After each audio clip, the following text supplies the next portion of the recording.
Bismillahirrahmanirrahim. Assalamualaikum warahmatullahi wabarakatuh. Pada video ini kita akan melanjutkan pembahasan tentang modul, yaitu submodul. Pertama, sebelum kita bicara tentang submodul, kita punya modulnya dulu ya. Misalkan M adalah modul kiri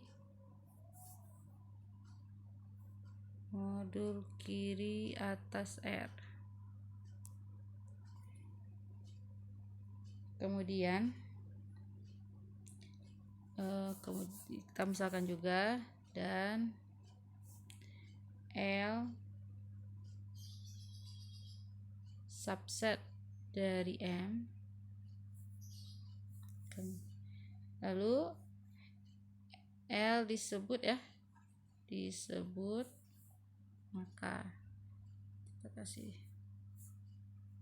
maka L disebut submodul ya. Submodul harus atas ring yang sama. Submodul atas R jika dipenuhi sifatnya cukup beberapa saja. Jadi kita pertama dicek 0 anggota L, yang kedua jika L dan L aksen anggota L, maka hasil jumlahnya L ditambah L aksen masih di L. Sebenarnya ini untuk kita mencek dia adalah suatu subgroup ya. Nah, yang terakhir, yang ketiga, dicek hasil kali skalarnya. Jika L anggota submodul L ini dan R anggota ring, karena kita bicara tentang modul kiri ya, maka RL juga anggota L. Nah, berarti tadi adalah 3 hal yang harus dicek tentang submodul. Yang harus kita ingat bahwa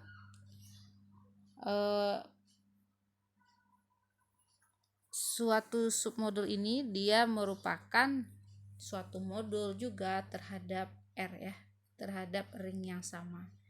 Jadi dengan mencek 3 hal ini sebenarnya kita menentukan bahwa L juga suatu modul, karena dia subset dari modulnya, jadi kita tidak perlu mencek sifat-sifat yang lain. Berarti bedanya kalau misalkan ini modul kanan, maka aksioma ketiganya aja yang diganti. Untuk aksioma 3 ini untuk modul kiri. Tapi kalau untuk modul kanan, perkalian yang ininya RL, kalau di modul kanan berarti LR ya. Si pengali ringnya atau aksi dari ringnya berada dari kanan.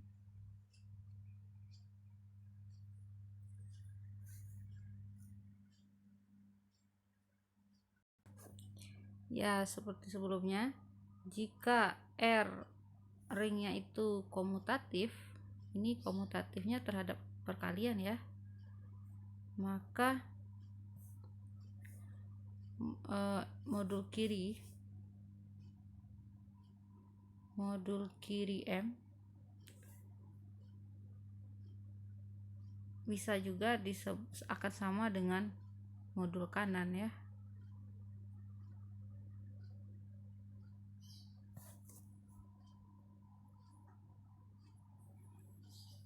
Ya, maksudnya modul kiri sama dengan modul kanan, ini kita hapus saja. Maka M sebagai modul kiri itu sama saja dengan M sebagai modul kanan. Nah, begitu juga submodul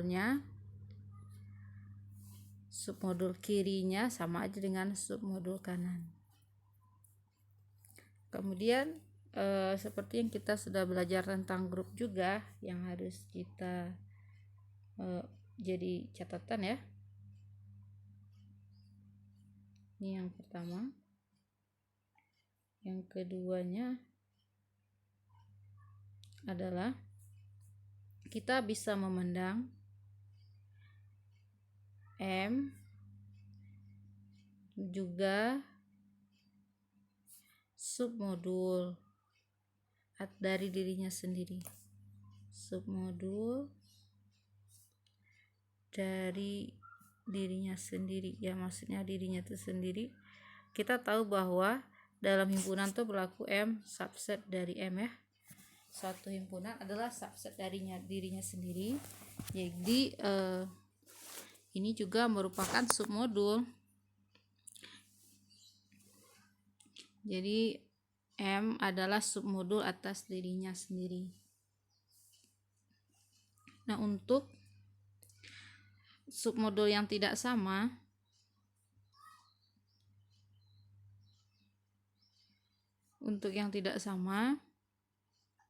jika L submodul dari M tetapi dan L itu tidak sama dengan modulnya, jadi hanya subset ya, tidak sama, maka kita sebut L disebut sebagai submodul sejati. Kita sebut, jadi L disebut submodul sejati atau proper submodul ya, submodul sejati dari M. Nah, kemudian yang lainnya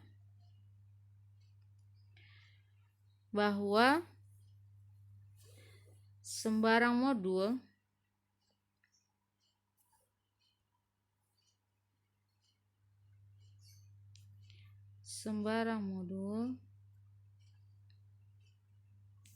selalu mempunyai submodul 0. Ya, kita sudah membahas karena kita sudah membahas 0 itu pasti akan menjadi subset dari sembarang himpunan M, karena M ini akan adalah grup terhadap operasi penjumlahan. Tentu saja dia harus memuat identitasnya yaitu 0. Jadi setiap modul pasti punya submodul 0.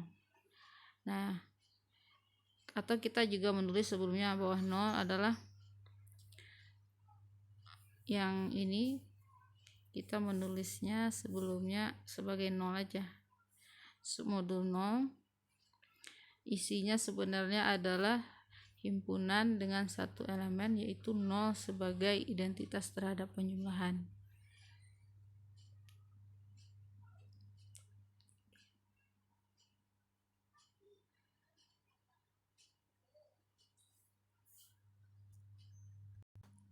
Kemudian submodul 0 ini, submodul 0 juga termasuk submodul sejati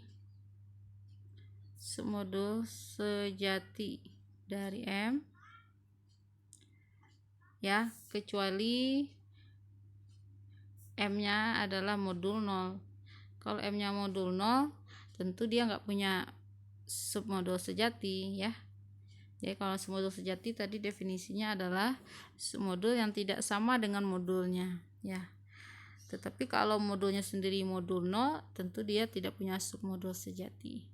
Kan tetapi kalau modulnya bukan modul 0, artinya lebih dari satu anggota, minimal dia akan punya satu submodul sejati yaitu submodul 0. Kemudian kita punya istilah ya, nama modul ya, nanti mungkin akan dibahas lebih lanjut. Apa itu? Modul kiri S ya, ya, nama modulnya S, disebut modul simple atau modul sederhana, simple modul. Kita tidak menyebut ringnya di sini ya, karena kalau kita menyebut suatu himpunan adalah modul, pasti dia atas suatu ring yang punya ringnya gitu ya, sebagai perkalian skalarnya walaupun tidak disebutkan. Jadi modul kiri S disebut modul sederhana jika S tak nol, artinya dia bukan modul nol, dan S tidak mempunyai submodul,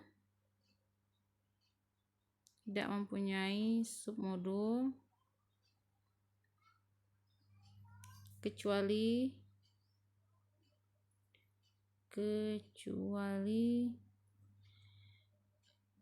modul 0 dan S sendiri.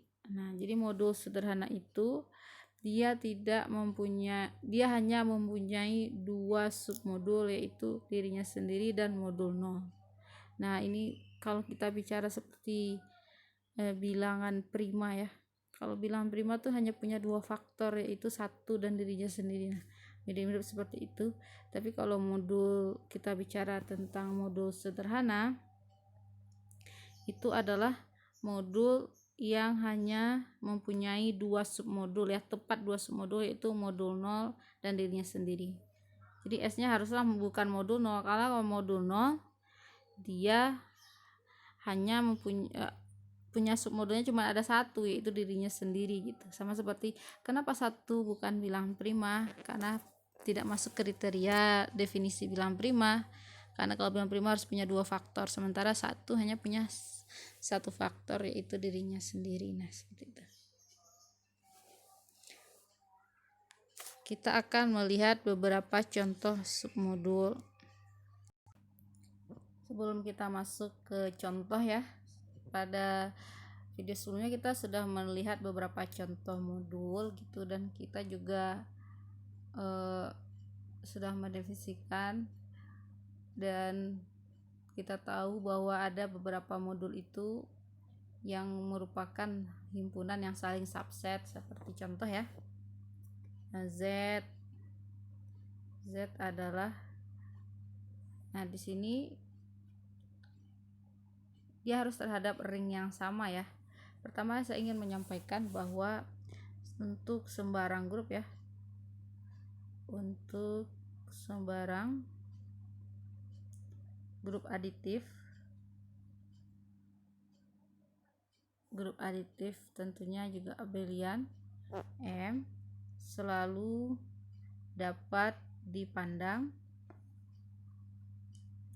sebagai, jadi kalau kita baru belajar tentang grup, sembarang grup aditif abelian itu selalu dapat dipandang sebagai modul atas bilangan bulat Z ya. Kenapa seperti itu? Karena kalau kita mengambil sembarang anggota dari ringnya, kita misalkan mengambil N anggota dari Z, lalu misalkan M anggota dari grup aditif abeliannya, maka perkalian skalarnya ya, N kali M itu sama seperti kita menjumlahkan anggota dari, ya seperti menjumlahkan M ini sebanyak N kali ya kan, seperti itu. Sementara kan setiap grup aditif tertutup terhadap penjumlahan. Jadi di sini ini dijumlahkan sebanyak N kali. Jadi kita mengoperasikan sebanyak N kali. Kemudian juga kalau kita ambil 0 di bilangan bulat Z begitu, maka 0 dikalikan ke M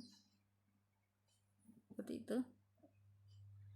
Ini akan menjadi 0 tetapi di M ya. Nah,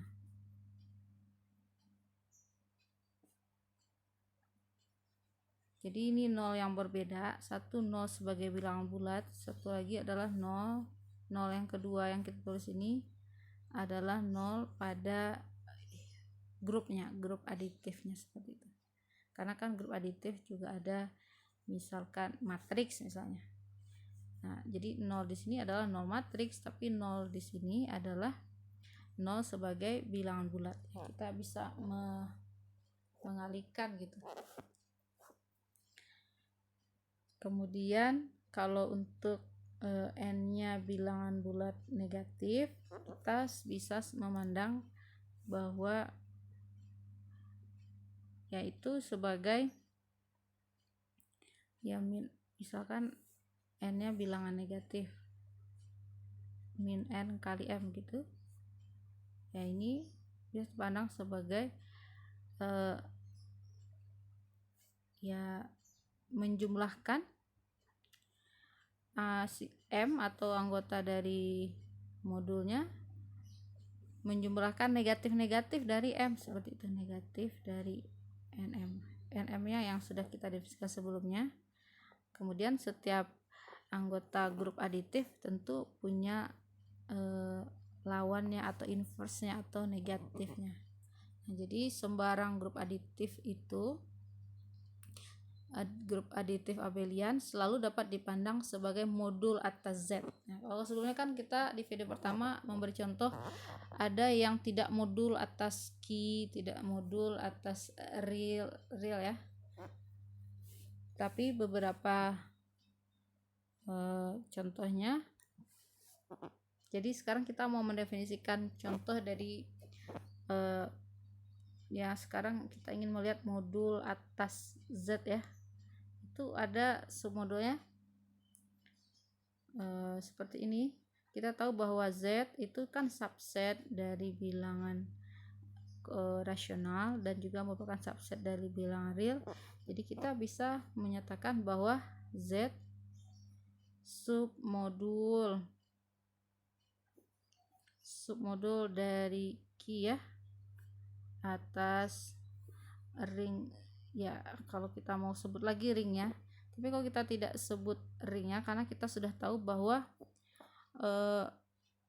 Z itu menjadi modul atas Z gitu. Nah, nggak mungkin menjadi modul atas Q, jadi dia adalah Z submodul dari modul Q gitu.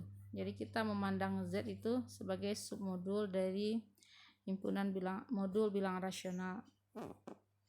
Kemudian ya sama aja, dia akan menyambung ya, Q juga submodul dari modul R gitu.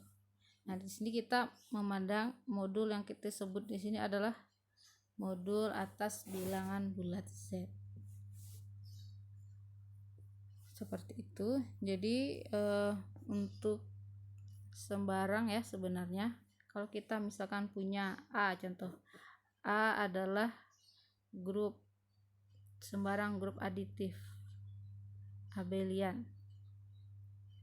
Lalu kita tahu bahwa B subgrup dari A.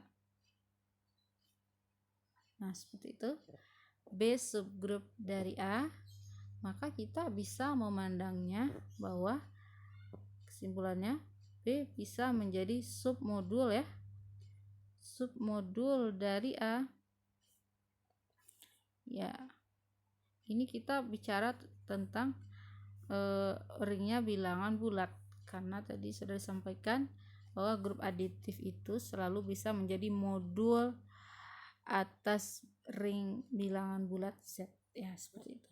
Jadi sekarang kita coba contoh modul yang kita punya Zn ya. Contohnya Z4 ya, mungkin yang sudah belajar grup juga tahu ya. Ini anggotanya 0, 1, 2 dan 3. Ini kita bisa memandang sebagai modul atas ya, karena dia grupnya grup aditif atas Z juga. Nah, Untuk mencari submodulnya ya udah kita cari aja subgrupnya apa. Nah, untuk belajar subgrup kan udah tahu ya. Subgrup dari Z4 itu selain subgrup 0 atau subgrup trivial juga ada subgrup, anggap saja L ya. L-nya adalah 02 ya, ini adalah penjumlahan modulo 4. 02 merupakan subgrupnya. Ini ya, si L merupakan subgrup, sehingga kesimpulannya L submodul dari Z4 ya. Kita tidak sebut lagi atas Z, tapi kita sama-sama tahu bahwa ini modul atas bilangan bulat Z. Atau mungkin ya, karena kan ring adalah suatu ring modul atas dirinya sendiri. Z4 juga bisa menjadi modul atas Z4 ya. Dia akan sama saja nilainya dengan modul atas Z, cuman perkalian skalarnya anggotanya terbatas, yaitu Z4. Jadi untuk mencari submodul dari suatu modul, kita bisa mengambil dari subgrup-subgrupnya itu. Kalau modul suatu modulnya itu, kalau itu masih atas bilangan bulat ya, ringnya gitu, tapi tidak berlaku nanti kalau atas ring yang lain gitu. Jadi nggak bisa. Kita tahu bahwa Q modul atas dirinya sendiri Q ya kan. Kemudian R, kemudian kita tulis Z modul atas dirinya sendiri, itu Z. Sementara bilangan real juga merupakan bisa menjadi modul atas Q ya, karena kalau kita ambil skalarnya dari Q dikalikan dengan bilangan dengan modulnya real, hasilnya masih di real gitu. Nah, ini kita bisa menyatakan bahwa ini submodul nih. Dari yang dua ini kita punya bahwa Q submodul atas submodul dari modul R ya, atas bilangan rasional Q. Tetapi untuk yang dua ini, karena ringnya berbeda, ini tidak bisa jadi submodul ya, karena yang atas Z, yang bawah atas Q nggak bisa. Tapi kalau ini kita mengganti menjadi Z juga, barulah bisa yang dua ini jadi Z merupakan submodul dari Q atas Z. Nah, tapi kalau yang, jadi intinya untuk menentukan submodul itu ringnya harus sama gitu. Kita harus bicara di R yang sama. Kalau R-nya berbeda, kita tidak menyatakan submodul. Kemudian yang penting juga dari submodul ini adalah penjumlahannya dan juga irisannya ternyata membentuk struktur submodul juga. Jadi kita tambahkan, misal L dan N submodul dari M. Ini kita tidak menyebut ringnya ya, karena kalau kita sebut submodul dari M, itu pasti atas suatu ring yang sama ya, suatu ring tertentu. Kemudian kita definisikan yang pertama,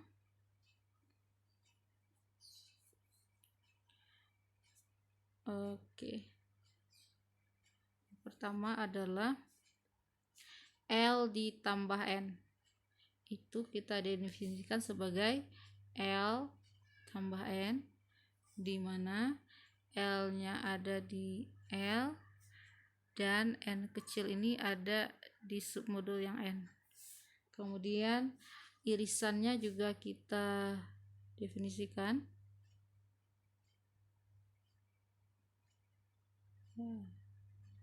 Kita definisikan di sini.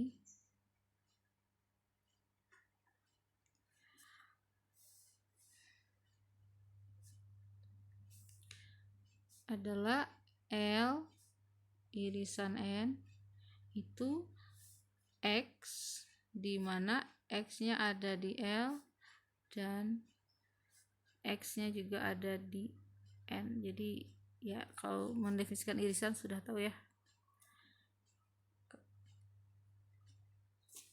Nah, itu adalah definisi dari jumlah dan irisan dari submodul. Kita akan buktikan bahwa irisan maupun jumlah dari submodul ini merupakan submodul juga dari M. Jadi kita punya suatu lemma. Pertama, L tambah N dan L irisan N, keduanya adalah submodul. Keduanya adalah submodul dari N. Dari M ya, modulnya kan M. Yang kedua, jika L ditambah N sama dengan L, ya, ini L tambah N akan sama dengan L jika dan hanya jika N subset dari L. Jadi kalau N subset dari L, hasil jumlahnya akan jadi L. Kemudian yang ketiga, L irisan N sama dengan L jika dan hanya jika L subset dari N. Nah, ini betul dipahami ya. Kalau untuk jumlahnya seperti itu, yang nomor 2 dan nomor 3 untuk irisan. Kita akan mencek untuk yang bukti yang pertama ya. Nah, kita ingin buktikan yang pertama bagian 1. Yang pertama ini kan ada 2 yang diinginkan, yaitu akan dibuktikan bahwa ADB aja ya. ADT akan ditunjukkan L ditambah N submodul dari M. Nah, bagaimana kita membuktikannya? Masih ingat ya tentang definisi submodul? Nolnya ada di submodul itu sendiri. Jadi yang ingin ditunjukkan pertama akan ditunjukkan 0 anggota L plus N. Gitu ya. Jadi untuk buktinya, karena L dan N submodul, ya kan keduanya diketahui adalah submodul, maka pasti dia punya 0 di dalamnya ya, 0 di L dan 0 anggota N, sehingga 0 ya 0 itu adalah 0 tambah 0 ya. Berarti ini akan menjadi anggota L tambah N. Kenapa? Karena ini ada di L dan yang kedua ada di N. Berarti L tambah N mempunyai 0 ya. Kemudian kita sudah menunjukkan nolnya. Lalu kita akan menunjukkan penjumlahannya ya. Kalau kita bisa cek kembali apa yang harus ditunjukkan untuk menunjukkan submodul. Tadi ada 3 hal. Nah, ini kita sudah tunjukkan yang pertama, 0 harus ada di submodul. Yang kedua, kalau kita mengambil 2 elemen submodul, hasil jumlahnya masih ada di situ. Kemudian kalau kita mengali anggota submodul dengan ring, hasilnya masih ada di submodul itu. Nah, ini yang akan kita tunjukkan. Kita ingat ya, ambil 2 anggotanya.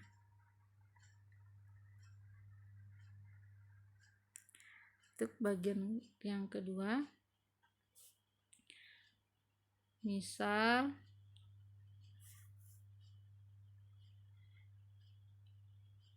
kita jangan pakai L dan L aksen ya,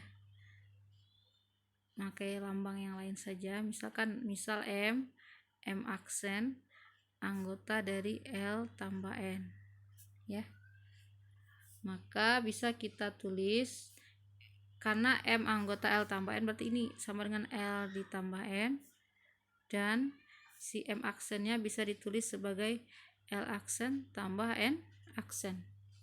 Sehingga kalau kita tambahkan M ditambah M aksen, berarti kita menambahkan L tambah N ditambah L aksen tambah N aksen. Lalu kita pisahkan ya, karena penjumlahan bersifat komutatif.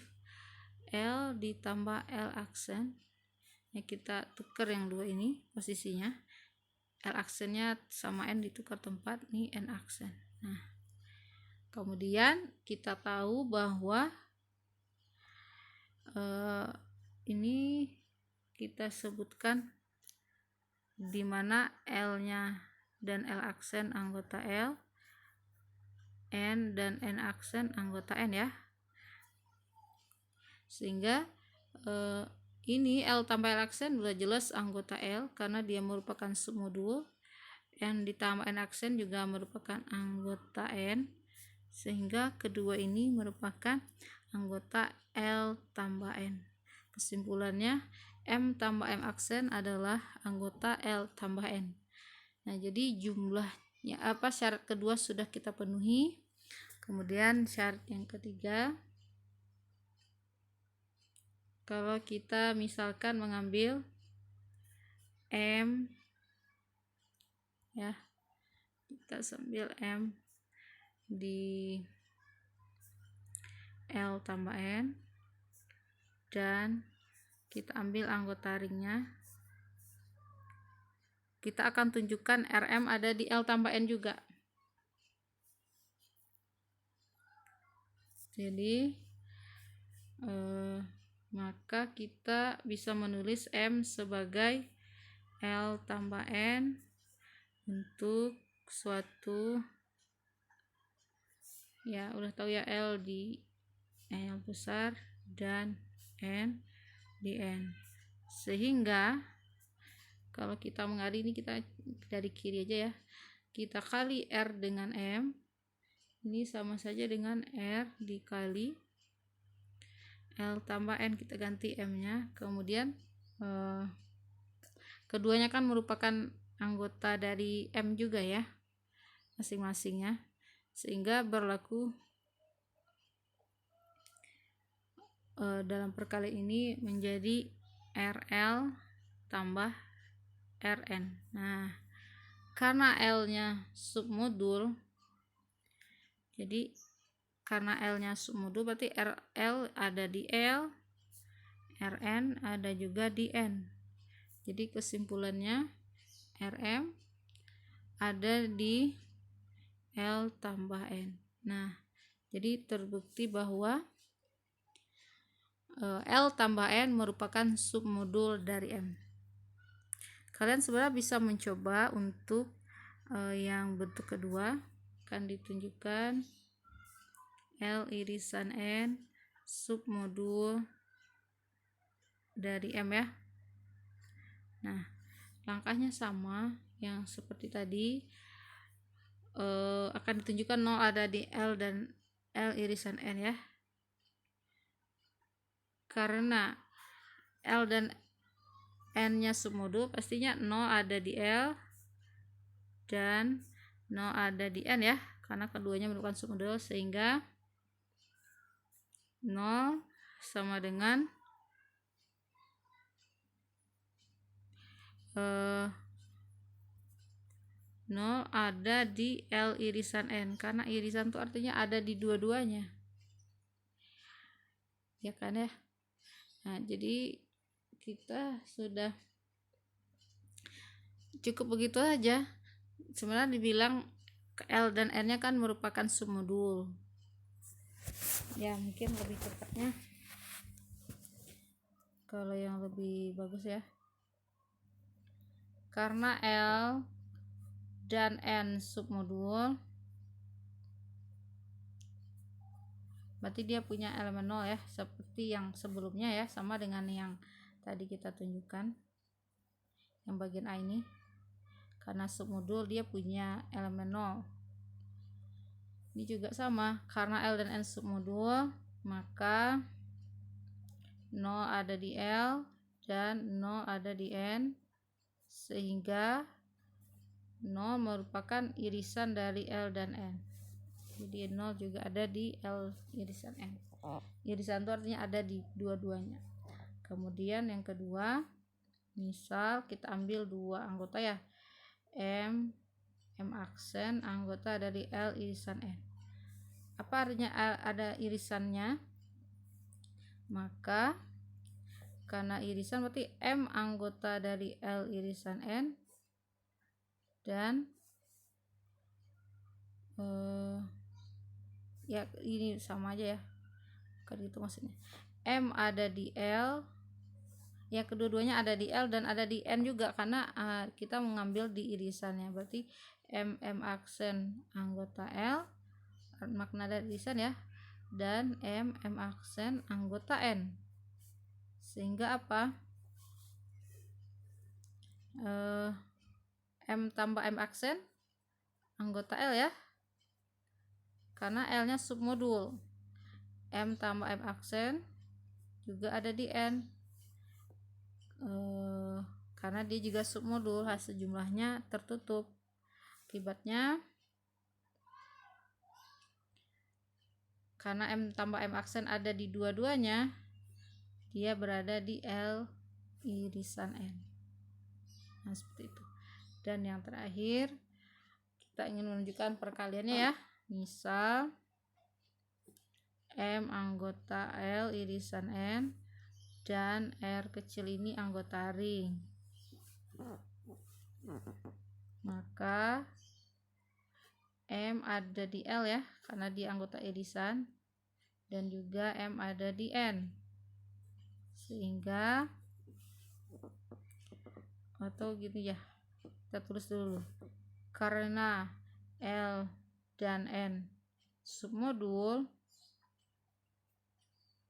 maka R dikali M ya, dengan M nya kan di dalam dari suatu submodul, R dikali M anggota L dan R kali M juga anggota N, karena N dan L itu submodul. Akibatnya atau boleh juga sehingga RM berada di mana sekarang? Karena ada di L dan di N, berarti adalah anggota R. Oke, L irisan N. Nah, terbukti bahwa L irisan N adalah juga submodul, seperti itu. Kita akan menunjukkan pertanyaan bagian 2 ya. Soalnya tadi L tambah N sama dengan L jika dan hanya jika N subset dari L. Nah, ini untuk belajar pembuktian juga. Kalau ada tanda panah 2 jika dan hanya jika, berarti kita membuktikan dua arah. Bukti yang pertama, yang dari kiri ke kanan, ini artinya apa? Kita punya L tambah N sama dengan L, akan ditunjukkan ini ya. Misal L tambah N sama dengan L, akan ditunjukkan N nya subset dari L, seperti itu ya. Nah, menunjukkan N subset dari L, kita lihat dulu tujuan kita apa, menunjukkan bahwa N subset dari L. Untuk menunjukkan himpunan subset ya, kita harus tahu caranya. Kita ambil satu anggota di N, kita tunjukkan berada di L, maka kita sudah menunjukkan N subset di L. Andai misalkan ya,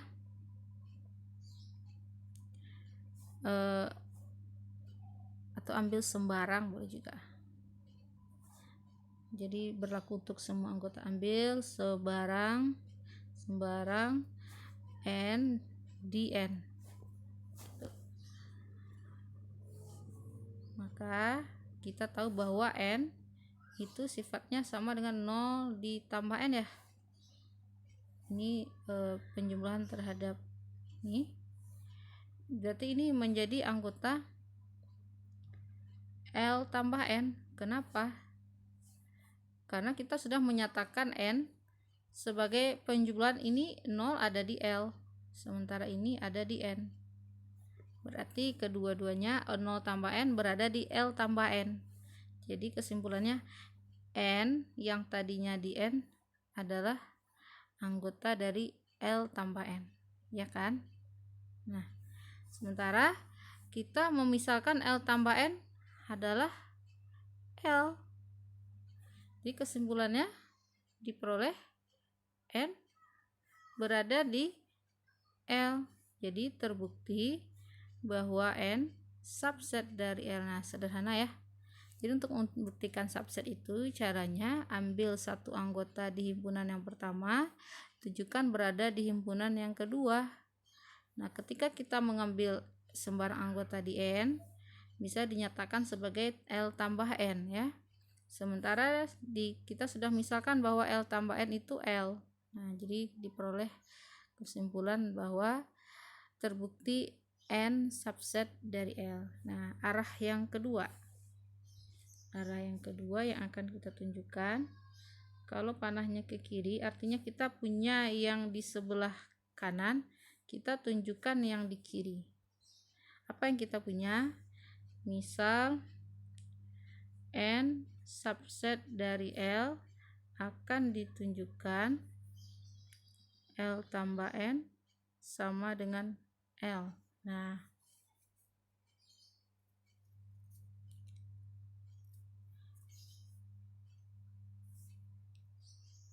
ini menunjukkan sama dengan ya, menunjukkan sama dengan itu harusnya dua hal yang ditunjukkan ya. Ini sama saja kita menunjukkan kalau himpunan yang sama itu ditunjukkan dengan cara apa? L tambah N subset dari L, dan sebaliknya L subset dari L tambah N. Sebentar. Jadi menunjukkan sama itu ya, L tambah N sama dengan L itu ditunjukkan dengan dua cara. L tambah N subset dari L, lalu L subset dari L tambah N. Nah, seperti itu. Jadi akan ditunjukkan dua hal ini, tapi kita hanya punya N subset. Kita sudah punya loh N nya subset dari L. Mana di antara dua ini yang sudah jelas? Sebenarnya yang atas sudah jelas ya.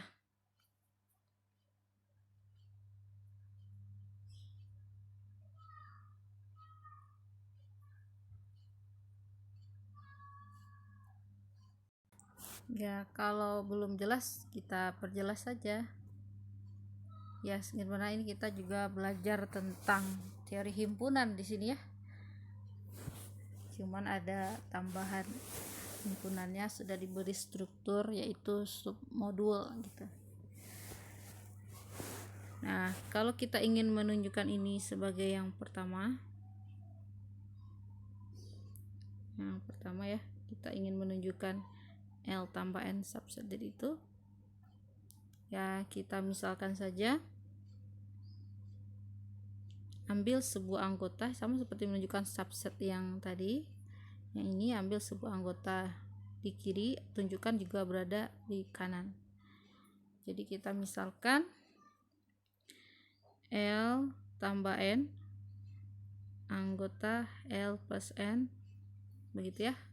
Dimana L nya dia udah pasti di sini, atau kita tulis lagi nggak apa-apa. Untuk suatu L di L dan N di N, akan kita tunjukkan itu L tambah N ini sama udah akan ditunjukkan ada di L gitu ya.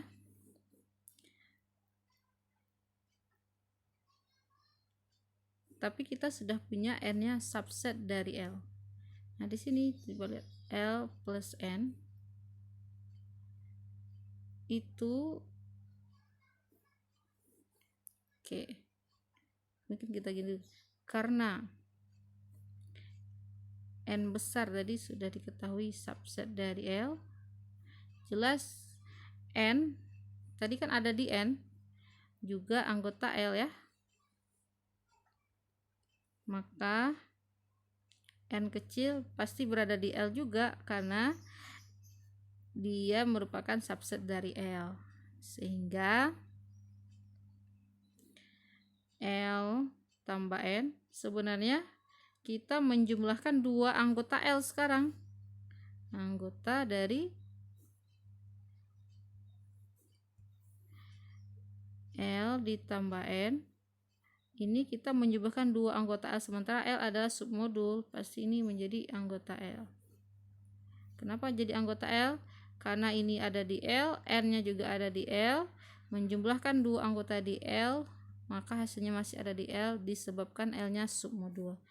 Jadi kita sudah menunjukkan bahwa ini sebenarnya kita sudah menunjukkan bahwa di sini aja kita tulis terbukti bahwa L plus N itu subset dari L ya.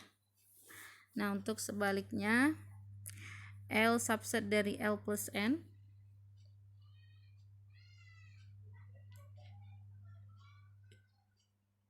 ya kita ambil sebuah anggota yang di kiri, L kecil ada di L, seperti itu.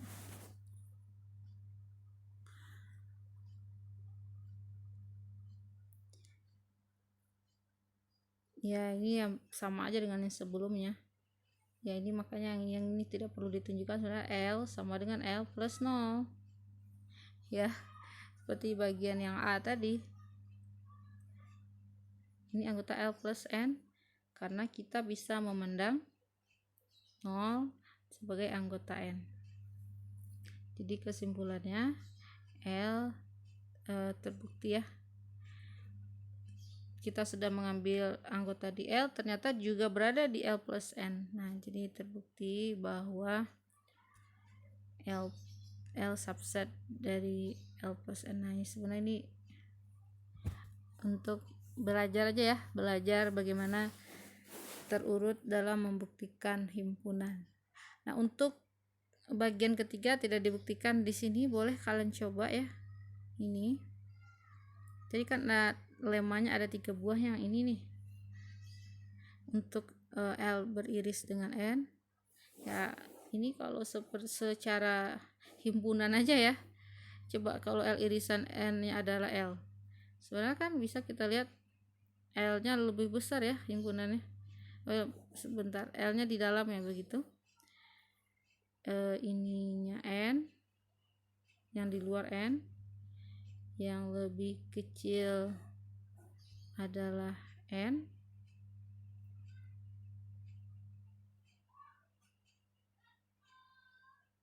Ini L ya. Kalau diiris, mana irisannya? Ya, yang hijau ini jadi irisan. Ya, terlihat bahwa L subset dari N gitu ya. Itu sebenarnya tidak perlu jadi submodul juga, udah terpenuhi ya, hanya himpunan saja ya, sudah terpenuhi bahwa kalau irisan dari dua himpunan ini adalah L ya, L irisan N, ternyata irisannya L, pasti L berada di dalam N ya, seperti itulah kira-kira gambarannya. Jadi ini hanya lebih ke teori himpunan ya, yang sudah paham dengan himpunan dan bagaimana cara membuktikannya, insya Allah bisa menyelesaikan bukti dari lemma bagian 3 ini.